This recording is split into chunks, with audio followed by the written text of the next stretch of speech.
Je m'appelle Matteo. En 2018, j'étais en deuxième année d'ingénierie à l'université de Monterrey. Pour payer mon loyer et mes manuels, j'ai pris un boulot de caissier de nuit dans un OXXO situé à la périphérie extrême de la ville. C'était là où la zone urbaine se dissolvait brusquement pour laisser place aux collines arides et à la longue et sombre route nationale 85. Le magasin était un carré de lumière artificielle violente perdu au milieu de nulle part. Les nuits commençaient toujours de la même façon, bercées par une routine rassurante. Le bourdonnement électrique des réfrigérateurs à boissons, l'odeur persistante des saucisses à hot dog tournant sans fin sur leur rouleau métallique et l'arôme âcre du café brûlé au fond de la verseuse. Mon collègue, Don Arturo, un homme d'une soixantaine d'années dont le visage était buriné par des décennies de veille nocturne, m'avait formé pendant ma première semaine.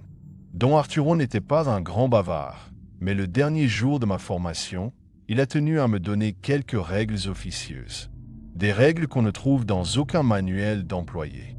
Règle numéro 1, m'avait-il dit en allumant une cigarette sur le parking vide, les yeux fixés sur l'horizon noir. À partir de 2 heures du matin, tu verrouilles les portes automatiques coulissantes. Tu ne sers les clients que par la petite fenêtre blindée, la ventanilla. Ça, c'est pour les braqueurs. Il a écrasé sa cigarette avec la pointe de sa botte et son expression est devenue d'une gravité glaciale. Règle numéro 2. Tu vois les chiens errants qui dorment toujours près de l'entrée? Ce sont nos gardiens. S'ils aboient, c'est un ivrogne ou un rôdeur. Mais s'ils se lèvent, fixent la route et deviennent complètement silencieux, tu te caches immédiatement sous le comptoir. Tu ne regardes pas par la vitrine. Et surtout, si quelqu'un entre et se dirige vers la caisse numéro 2, tu ne lui adresses pas la parole. Tu l'ignores jusqu'à ce qu'il parte, même s'il te parle. Surtout s'il te parle. J'avais souri, un peu gêné. Je croyais sincèrement qu'il essayait de faire peur aux nouveaux venus, une sorte de bizutage pour le gamin de la ville. J'ai vite compris à mes dépens que le désert abrite des choses anciennes, des choses qui se moquent de notre modernité. C'était un mardi du mois de novembre. La nuit était particulièrement glaciale, balayée par ce vent sec du nord qui soulève la poussière et s'infiltre sous les portes. J'étais seul. Il était 2h45 du matin. Le magasin était d'un calme mortel, oppressant. Le seul bruit tangible était le cliquetis régulier du compresseur du frigo à bière. J'écoutais un podcast avec un seul écouteur, classant machinalement des paquets de chips sur l'étagère près de la grande baie vitrée. Soudain, mon attention a été attirée par un mouvement à l'extérieur. Sous le halo maladif du lampadaire du parking, il y avait El Pinto et Uzo, les 2 chiens de gouttière habituels. Normalement, à cette heure-ci, ils dormaient en boule sur les cartons que je leur laissais gentiment. Mais là, ils étaient debout. Leur corps était tendu à l'extrême, comme des arcs prêts à rompre, les poils hérissés le long de leur colonne vertébrale. Ils regardaient vers la route 85, plongés dans l'obscurité totale. Pas un seul aboiement, pas le moindre grognement. Un silence absolu, profond, presque antinaturel. J'ai senti une boule froide et dure se former dans mon estomac. Le souvenir des mots de Don Arturo m'est revenu en pleine face. Astérisque s'il se taise, cache-toi astérisque. Mais l'esprit humain est conçu pour rationaliser l'irrationnel. J'ai pensé qu'un coyote, ou peut-être un puma des montagnes, rôdait près des poubelles. Je me suis approché de la porte en verre. J'allais vérifier que le loquet de la ventanilla était bien verrouillé, mais avant même que je n'atteigne le comptoir, les grandes portes automatiques se sont écartées dans un chuintement mécanique. J'avais commis une erreur fatale. 10 minutes plus tôt, j'étais sorti jeter un lourd sac poubelle et dans ma hâte de fuir le vent glacial, j'avais oublié de repousser le gros verrou manuel situé en bas des portes. Le carillon électronique a retenti dans le magasin. Ding-dong. Ce son, si banal et joyeux en pleine journée, m'a instantanément glacé le sang. Je regardais dehors, les 2 chiens avaient complètement disparu, s'enfuyant dans les broussailles sans demander leur reste. Un vent froid s'est engouffré dans la boutique, charriant une odeur profondément écœurante. Ce n'était pas l'odeur de la poussière sèche ou des pots d'échappement des poids lourds. C'était une odeur de terre humide, de fer, de cuivre et de viande avariée. Le genre de puanteur douceâtre et métallique qui tapisse le fond de votre gorge et déclenche un réflexe nauséeux immédiat. Un homme est entré, ou du moins, quelque chose qui avait choisi de prendre la forme d'un homme. Il portait un vieux jean poussiéreux, des bottes de travail éculées couvertes de boue séchée et une veste en cuir usé beaucoup trop grande pour sa charpente. Un chapeau de vaquero traditionnel à larges bords cachait entièrement son visage, perpétuellement penché vers le sol en linoléum. Mais c'était sa façon de bouger qui m'a paralysé de terreur. Ses pas étaient saccadés, irréguliers. Un pas lourd, traînant, puis un glissement rapide. Ses articulations semblaient atrocement raides, comme s'il devait consciemment se forcer à plier ses genoux à chaque mouvement. Il avançait lentement dans l'allée centrale, celle des conserves et des bougies religieuses. Mon cœur tambourinait si fort contre mes côtes que j'avais l'impression physique qu'il allait se fissurer. J'étais cloué sur place, recroquevillé derrière la caisse numéro 1. La lumière fluorescente grésillait au-dessus de ma tête, accentuant le cauchemar éveillé qui se déroulait devant moi. J'aurais dû lui dire « Bienvenue chez Oxo », la formule automatique qu'on nous inculque. Mais ma gorge était nouée. Aucun son ne sortait. L'homme s'est arrêté et a pris plusieurs articles en rayon. Je n'osais pas le regarder directement. Je gardais les yeux fixés sur ses mains via le miroir de surveillance convexe accroché dans le coin supérieur de l'allée. Ses mains, mon Dieu, elles étaient recouvertes d'une épaisse couche de terre noirâtre, comme s'il venait de s'extraire de sa propre tombe. Ses doigts étaient noueux et ses ongles étaient anormalement longs, jaunes, épais et craquelés, rappelant davantage des griffes usées par la roche que des ongles humains. Il a lentement marché vers l'avant du magasin, traînant ses bottes. Et là, l'effroi pur, primitif, s'est emparé de chaque fibre de mon corps. Il ne venait pas vers ma caisse, la seule caisse allumée. Il se dirigeait avec une précision mécanique vers la caisse numéro 2, celle qui était en panne depuis des mois, recouverte d'un panneau Serrada et bloquée par un présentoir de chocolat. Astérisque règle numéro 2, s'il va à la deuxième caisse, tu l'ignores astérisque. Je me suis pétrifié. Je regardais mes propres mains trembler violemment sur le lecteur de code-barre de mon ordinateur. L'individu s'est arrêté net devant la caisse 2. Il a posé ses articles sur le tapis roulant métallique immobile, dans un silence de mort. Un lourd sachet de gros sel, une boîte d'allumettes en bois et une bouteille d'alcool à brûler. Le silence dans le magasin était devenu si dense qu'il bourdonnait dans mes tympans. Même le frigo semblait avoir cessé son murmure. « Cobra » a dit une voix. Astérisque encaisse astérisque. La voix ne ressemblait à rien de biologiquement humain. C'était un râle guttural, sec, râpeux, comme si la poussière du désert elle-même essayait d'articuler des syllabes à travers des cordes vocales calcifiées. Le son ne semblait pas voyager dans l'air, il résonnait directement à l'intérieur de mon crâne, provoquant une violente migraine fulgurante. J'ai dégluti difficilement. La consigne de Don Arturo hurlait dans mon esprit. Astérisque l'ignorer. Ne pas le regarder. Ne pas lui parler, astérisque.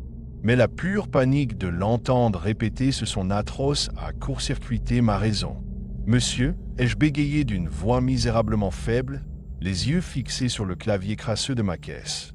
La caisse 2 est fermée. Je peux vous encaisser ici.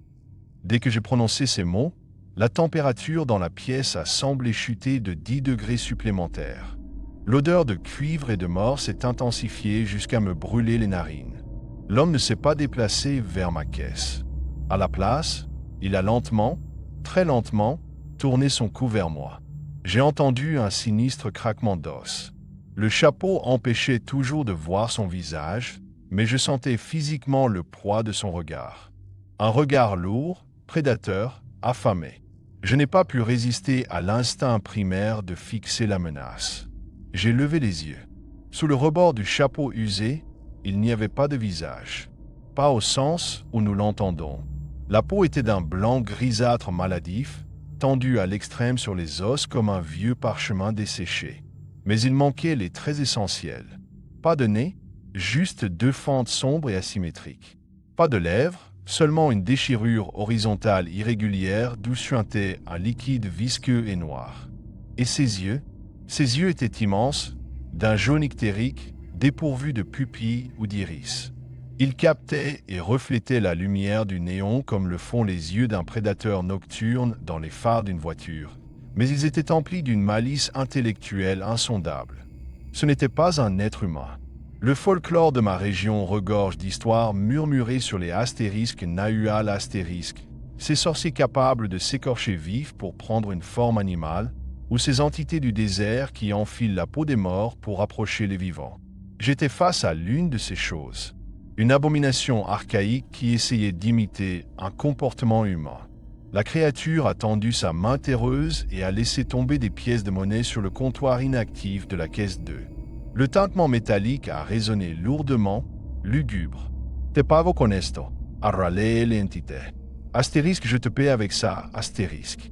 Je me suis effondré par réflexe. J'ai jeté mon corps sous le comptoir de ma caisse, m'accroupissant en position fétale sur le carrelage poisseux. J'ai plaqué mes mains sur mes oreilles, fermant les paupières si fort que des phosphènes rouges dansaient dans ma vision. Je tremblais de façon totalement incontrôlable. Je pleurais silencieusement, priant chaque saint protecteur que ma grand-mère m'avait appris, suppliant pour que cette chose ne contourne pas le meuble en nu pour m'atteindre. J'ai entendu le bruit mat de ses bottes racler le sol. Asterisk scratch. Tap. Scratch. Tap. Asterisk. Les bruits se rapprochaient, méthodiques. Ils se dirigeaient vers le passage ouvert menant derrière le comptoir. L'éclairage du magasin s'est mis à vaciller violemment. Les néons crépitaient frénétiquement, plongeant la boutique dans une alternance aveuglante de stroboscopes blancs et d'obscurité totale. Asterisk scratch. Tap. Asterisk. Il était juste au bout de mon comptoir, à moins de 2 mètres. Je pouvais entendre sa respiration sifflante, humide et saccadée. La puanteur était si dense que j'ai vomi un peu de bile amère dans ma bouche. Puis, quelque chose a heurté violemment la tôle métallique du comptoir juste au-dessus de ma tête. Un coup d'une force effroyable qui a fait trembler le meuble, renversant des dizaines de paquets de cigarettes sur mon dos recroquevillé. « Laisse-moi voir tes yeux », a chuchoté la voix. Cette fois, elle était si proche que j'ai senti un souffle d'air glacial, saturé de mort, effleurer le sommet de mon crâne. Je n'ai pas bougé un muscle. J'ai bloqué ma respiration au point d'en avoir des vertiges. Je gardais les yeux scellés de toutes mes forces. Les anciens du Sonora disaient toujours que ces choses vous arrachent l'âme par le regard. Si vous les regardez dans les yeux lorsqu'elles révèlent leur vraie nature, un lien indéfectible se crée. Elles s'attachent à vous et vous finissez par marcher seul dans le désert au milieu de la nuit, hypnotisé pour ne jamais être retrouvé. Le silence s'est étiré. Une éternité oppressante. Je sentais la masse corporelle de l'entité peser dans l'espace au-dessus de moi, attendant patiemment que ma volonté se brise, attendant que la terreur viscérale m'oblige à lever le visage. Soudain, un klaxon strident a littéralement déchiré le silence de la nuit. Un halo colossal de phare blanc et puissant a balayé la vitrine du magasin, projetant l'ombre gigantesque des étagères sur les murs intérieurs. C'était le semi-remorque de livraison de glace Hollanda qui avait pour habitude d'arriver vers 3h30 du matin. Le bruit assourdissant et salvateur du moteur diesel, couplé au crissement aigu des freins pneumatiques, a brisé l'atmosphère irréelle qui étouffait la pièce. J'ai entendu un sifflement aigu, semblable à celui d'un serpent gigantesque émanant de la chose au-dessus de moi. Cela exprimait une frustration pure. Puis, un bruissement rapide s'est éloigné, rappelant le son d'un énorme tas de feuilles sèches raclant le sol et emporté par une bourrasque. Le carillon de la porte automatique n'a pas sonné. Quand le chauffeur-livreur a fini par frapper agressivement avec ses clés contre la vitre parce que les portes étaient fermées, j'ai finalement osé ouvrir un œil, puis me redresser en tremblant. Le magasin était dramatiquement vide. La température ambiante était redevenue normale, lourde de la chaleur des frigos. L'odeur de putréfaction s'était presque évaporée, chassée par la simple odeur du café. Je me suis précipité à 4 pattes jusqu'à la porte pour enclencher le verrou manuel, puis je me suis levé pour ouvrir la petite fenêtre blindée au chauffeur. Mes mains tremblaient tellement que je n'arrivais pas à tourner la poignée, et mon visage était trempé de sueur froide et de larmes. Et gamin, tu as l'air d'avoir vu la faucheuse, a plaisanté le livreur bedonnant en me tendant son bordereau. Je n'ai rien répondu. J'ai signé le papier machinalement, fixant le vide. Après son départ, une fois seul et la porte solidement verrouillée, je me suis approché prudemment de la caisse numéro 2. Les articles que l'homme y avait déposés n'y étaient plus. À la place, posés bien en évidence sur le comptoir blanc immaculé, il y avait 3 pièces de monnaie. Ce n'étaient pas des pesos modernes. C'étaient de très vieilles pièces épaisses en argent oxydé, datant de l'époque de la Révolution mexicaine. Elles étaient recouvertes d'une terre rougeâtre, épaisse et poisseuse, qui ressemblait à s'y méprendre à du sang coagulé. J'ai reculé d'un pas, refusant de les toucher. J'ai laissé les pièces exactement là où elles étaient. J'ai appelé Don Arturo à 6 heures tapantes, lorsqu'il est venu prendre la relève matinale. Dès qu'il a franchi la porte, il a vu mon état de choc, puis il a aperçu les pièces sur la 2e caisse. Son visage buriné a blêmi sous son teint mat. Sans dire un mot, il a sorti un balai de la réserve, a doucement poussé les pièces dans une pelle en plastique sans jamais que sa peau ne les effleure, et est parti les enterrer profondément dans le sable du désert, loin derrière les bennes à ordures. Quand il est revenu, il s'est lavé les mains avec de l'eau de Javel pure, le regard assombri. « Tu as ouvert la bouche. Tu lui as parlé, n'est-ce pas ?» a-t-il murmuré, la voix chargée de reproches. J'ai hoché la tête, incapable de formuler des excuses. « Tu as eu la chance de ta vie que ce foutu camion de glace soit en avance, Matteo. Ne reviens plus jamais travailler de nuit. » J'ai posé mon gilet d'employé sur le comptoir et j'ai démissionné sur le champ, abandonnant même ma paye de la semaine. Aujourd'hui, j'ai 28 ans et je suis ingénieur. Je vis au centre-ville, très loin de l'obscurité de la route 85. Mais le traumatisme de cette nuit ne m'a jamais quitté. Chaque fois que je m'arrête dans un Oxxo la nuit, pendant un voyage, je ne peux pas m'empêcher de jeter un regard furtif vers la caisse numéro 2. Et si, par malheur, je remarque que les chiens de gouttière à l'extérieur se lèvent et fixent les ténèbres en silence, je remonte dans ma voiture sans demander mon reste, je verrouille mes portes et je roule à tombeau ouvert jusqu'au lever du jour. Audio, bourdonnement électrique sourd, écho lointain de sirènes de police qui s'estompent. Le désert cache bien des choses, des entités primordiales qui refusent de disparaître et s'accrochent à l'obscurité. Mais l'horreur ne se limite pas aux abords des routes poussiéreuses et isolées. Parfois, elle s'insinue au cœur même de nos villes. Dans l'agitation étouffante des métropoles mexicaines, sous le béton et le goudron, l'histoire laisse des cicatrices. Certains Oxxos sont construits sur ces cicatrices. Au milieu des quartiers anciens, là où les hôpitaux de l'époque coloniale côtoyaient les fosses communes, le surnaturel ne rôde pas à l'extérieur. Il est déjà à l'intérieur, piégé entre 4 murs. Audio, claquement métallique lourd, souffle d'air glacé. Je m'appelle Elena. Ce que je m'apprête à vous raconter s'est produit en 2016 dans le centre historique de Guadalajara. À l'époque, j'avais 23 ans et je travaillais de nuit dans un Oxxo particulièrement grand, aménagé au rez-de-chaussée d'un bâtiment datant du 19e siècle. Le lieu avait une atmosphère étrange, lourde.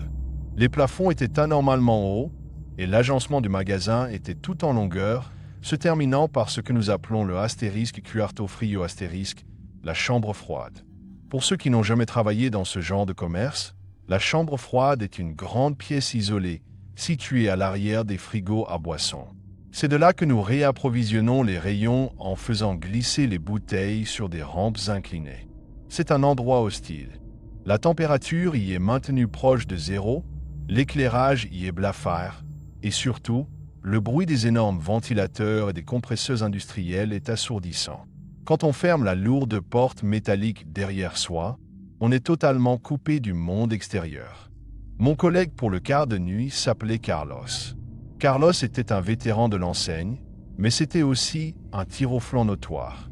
Dès que l'horloge affichait 2 heures du matin, il s'enfermait dans la petite réserve des employés pour dormir sur des cartons, me laissant seul pour gérer la caisse et réassortir la chambre froide.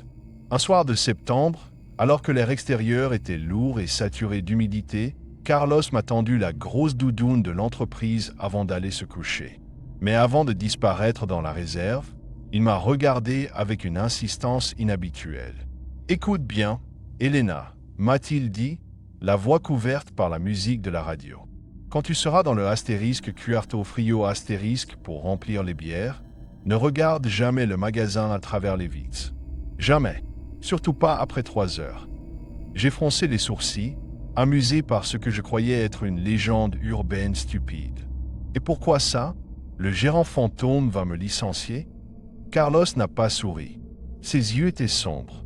Parce que les vitres des frigos agissent comme un miroir sans teint. De l'intérieur, dans le noir, tu vois tout le magasin illuminé. Mais tu n'es pas censé voir ce qui s'y promène quand le magasin est vide. Contente-toi de regarder les étiquettes des bouteilles. Il est parti sans ajouter un mot. À 3h15 du matin, j'ai enfilé la doudoune, j'ai pris mon chariot de caisse de bière et je suis entré dans la chambre froide. La lourde porte s'est refermée derrière moi avec un claquement sec, m'enfermant dans ce vacarme mécanique continu. L'air glacial m'a immédiatement mordu les joues. L'odeur ambiante était un mélange écœurant de carton humide, de fréon et de métal froid. J'ai commencé mon travail de façon mécanique. Je prenais les bouteilles de T4 et de Corona et je les faisais glisser une par une dans les rails métalliques. À travers les espaces entre les bouteilles, je pouvais apercevoir des bribes du magasin, le comptoir désert, les néons brillants, les allées silencieuses. Tout était normal. Puis, vers 3h40, un phénomène étrange s'est produit. Les immenses ventilateurs au plafond de la chambre froide ont soudainement ralenti, passant d'un rugissement assourdissant à un murmure maladif avant de s'éteindre complètement. Le silence qui a suivi était total, lourd, presque étouffant. Seul le cliquetis de mes propres dents claquant de froid résonnait dans la pièce. Au même instant, la lumière crue du magasin, de l'autre côté de la vitre, a commencé à vaciller. J'ai arrêté mon geste, une bouteille de verre suspendue à la main. Le souvenir de la mise en garde de Carlos m'a traversé l'esprit, insistant, presque paniqué. Astérisque ne regarde pas à travers les vitres, astérisque. Mais l'instinct humain est curieux, morbide même. J'ai légèrement écarté 2 rangées de bouteilles de Coca-Cola pour me créer une petite fenêtre de vision vers le magasin. Le magasin était plongé dans la pénombre, éclairé seulement par les clignotements sporadiques des néons défaillants. Et au milieu de l'allée centrale, de dos, il y avait quelqu'un. Mon souffle s'est bloqué dans ma gorge. Le carillon de la porte d'entrée ne sonnait jamais en sourdine. Or, je n'avais rien entendu. La silhouette était celle d'une femme. Mais ses proportions étaient grotesques, cauchemardesques. Elle devait mesurer près de 2 mètres. Ses membres étaient d'une maigreur cadavérique, ses bras pendaient de chaque côté de son corps, presque jusqu'à ses genoux. Elle portait une sorte de longue chemise de nuit, ou peut-être une blouse d'hôpital, d'un blanc jauni et couverte de larges taches sombres qui ressemblaient à de la moisissure noire. Elle se tenait parfaitement immobile. Pas le moindre tressaillement, pas la moindre respiration visible. La panique m'a saisi. Mes mains tremblaient violemment. La bouteille en verre que je tenais m'a échappé et a percuté le rail métallique avec un tintement aigu qui, dans le silence de mort de la chambre froide, a sonné comme un coup de feu. Je me suis figé, le cœur battant à tout rompre. À travers la vitre, j'ai vu la silhouette réagir. Elle ne s'est pas retournée d'un bloc. Sa tête a commencé à pivoter vers la gauche, avec une lenteur atroce, mécanique. J'ai entendu, malgré l'épaisseur du double vitrage, un sinistre bruit de craquement, comme de vieilles branches sèches qu'on piétine. Quand son visage est entré dans mon champ de vision, j'ai dû me mordre la lèvre jusqu'au sang pour ne pas hurler. Ce n'était pas un visage humain. La peau était d'une pâleur translucide, étirée à l'extrême sur les os du crâne. Il n'y avait ni yeux ni paupières, seulement 2 orbites creuses d'un noir dense. Et sa bouche était ouverte dans un rictus figé, un trou béant et silencieux d'où semblait s'échapper une brume sombre. Et le plus terrifiant, c'est qu'elle regardait exactement dans ma direction. Elle ne fixait pas les frigos en général. Elle regardait l'infime espace entre les bouteilles où se trouvaient mes propres yeux. La chose a commencé à avancer. Elle ne marchait pas. Elle glissait sur le carrelage, ses pieds nus et noircis frôlant le sol dans un mouvement saccadé, sans que ses genoux ne plient. Elle s'est approchée de la vitre derrière laquelle j'étais caché. Je voulais reculer, fuir vers le fond de la chambre froide, mais mes jambes m'avaient abandonné. J'étais tétanisé, paralysé par une terreur si primitive qu'elle en devenait physique. L'entité s'est arrêtée juste de l'autre côté du verre. Elle était si proche que je pouvais distinguer les veines noires et desséchées sous sa peau translucide. Elle a levé une main squelettique et l'a posée contre la vitre. Puis, la chose impossible s'est produite. La créature a ouvert plus grand sa mâchoire désarticulée et a exhalé un long souffle silencieux contre la paroi. Immédiatement, une épaisse couche de givre s'est formée sur la vitre, mais pas à l'extérieur.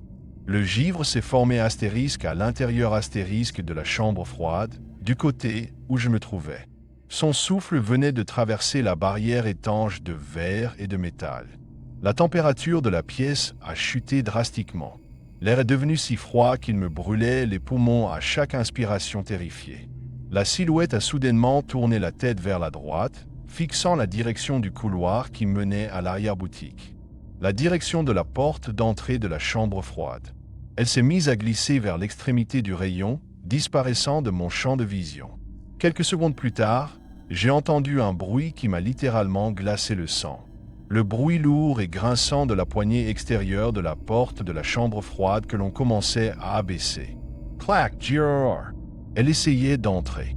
Dans un ultime élan de survie, j'ai plongé derrière une haute pile de cartons de bière, me recroquevillant dans l'obscurité, les mains plaquées sur mon visage, retenant ma respiration jusqu'à l'asphyxie.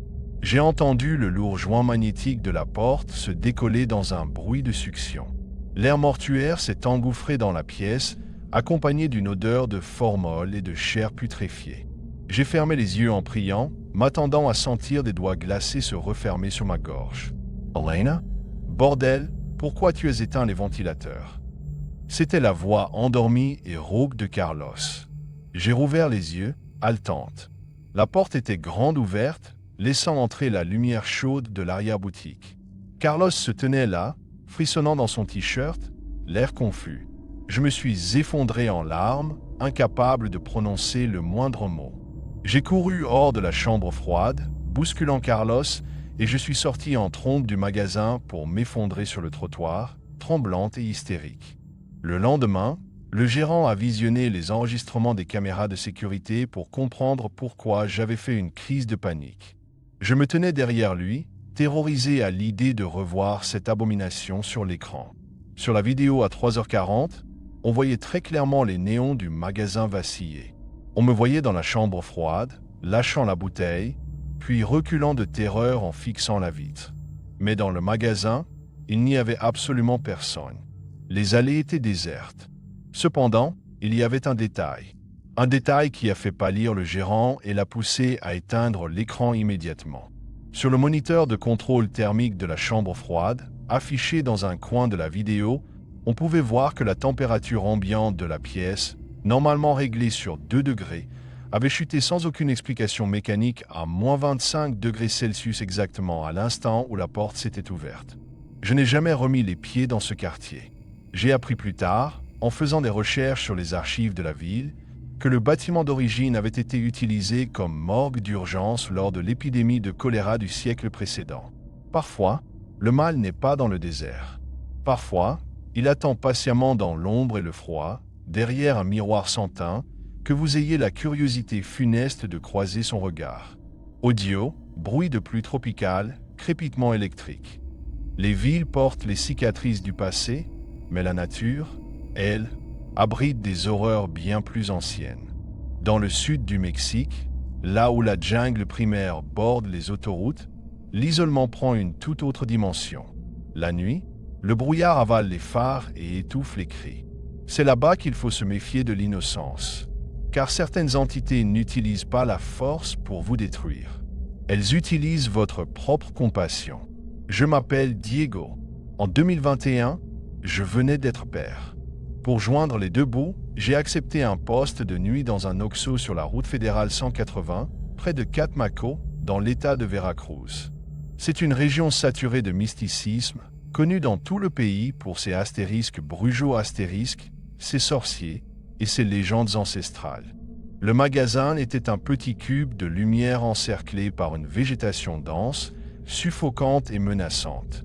Mon manager, un natif du coin au regard dur, m'avait donné une consigne très spécifique, presque absurde, lors de mon embauche. Si un enfant entre seul après 3 heures du matin, tu ne quittes jamais ton comptoir.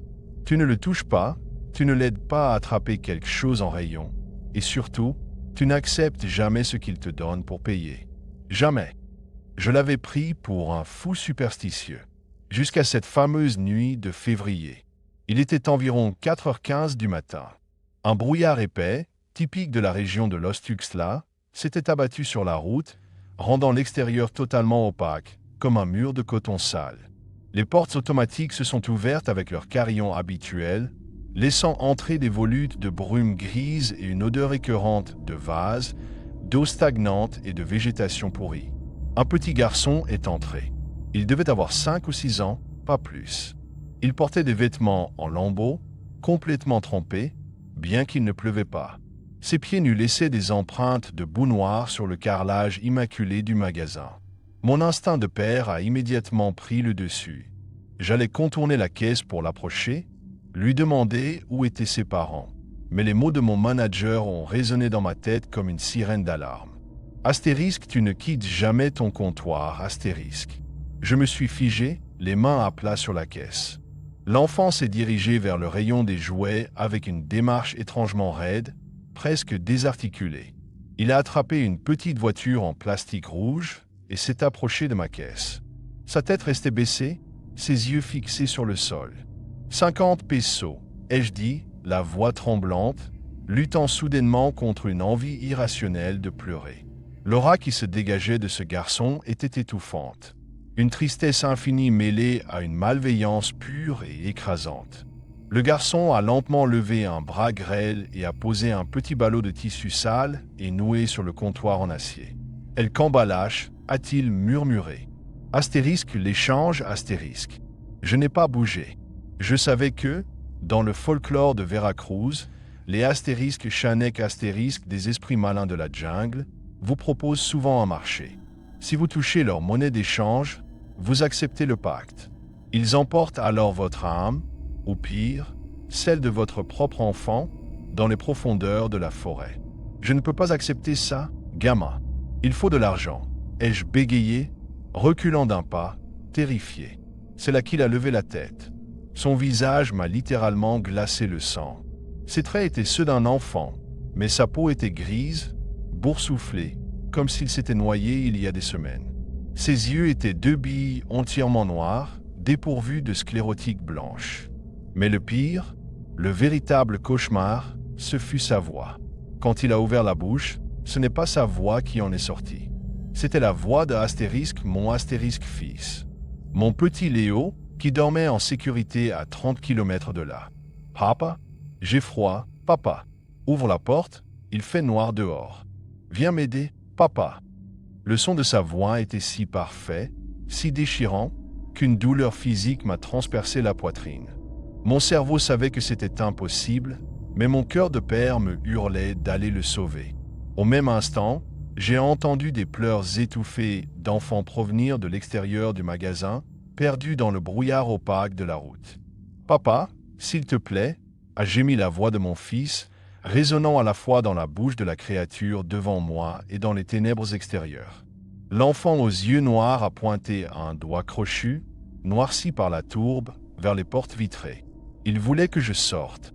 Son expression de fausse tristesse avait disparu, remplacée par un rictus de purène, révélant des dizaines de petites dents pointues et translucides, semblables à celles d'un piranha.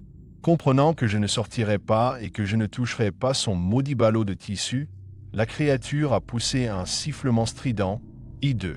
Elle a lâché le jouet, s'est jetée au sol et a couru vers la sortie à 4 pattes, avec la vitesse et l'agilité atroce d'une énorme araignée. Les portes se sont ouvertes à la volée et la chose a été instantanément avalée par le brouillard. J'ai passé le reste de la nuit enfermé à double tour dans la réserve des employés, une clé à molette serrée dans les mains, priant et pleurant silencieusement. À l'aube, quand mon manager est arrivé, je lui ai pointé le comptoir du doigt, incapable de parler. Le petit ballot de tissu y était toujours. Avec un long bâton de balai, le manager l'a fait glisser dans un seau en métal qu'il a ensuite aspergé d'essence et brûlé sur le parking. Juste avant que le tissu ne se consume dans les flammes, j'ai pu voir ce qu'il contenait. De petites pierres de rivière lisse, de la boue poisseuse et une poignée de minuscules dents humaines. J'ai démissionné le matin même. Je n'ai plus jamais travaillé de nuit et je n'ai plus jamais laissé mon fils dormir loin de moi. Audio, nappe synthétique angoissante, battement de cœur lent qui s'estompe. Le désert, la ville, la jungle. 3 environnements, 3 oxos, 3 rencontres avec l'inimaginable. La prochaine fois que vous roulerez au cœur de la nuit et que la fatigue vous poussera à vous arrêter sous l'enseigne lumineuse d'une de ces supérettes, souvenez-vous de ces histoires. Observez attentivement les chiens à l'entrée. Ne fixez jamais trop longtemps les vitres de la chambre froide. Et surtout, n'acceptez aucun échange avec ce qui sort du brouillard. Si ces récits vous ont glacé le sang, abonnez-vous et laissez un commentaire. Dites-moi si vous avez, vous aussi, déjà vécu une expérience paranormale lors d'un trajet nocturne. En attendant notre prochaine plongée dans les ténèbres, verrouillez vos portes, restez dans la lumière et gardez toujours un œil sur la deuxième caisse. Bonne nuit.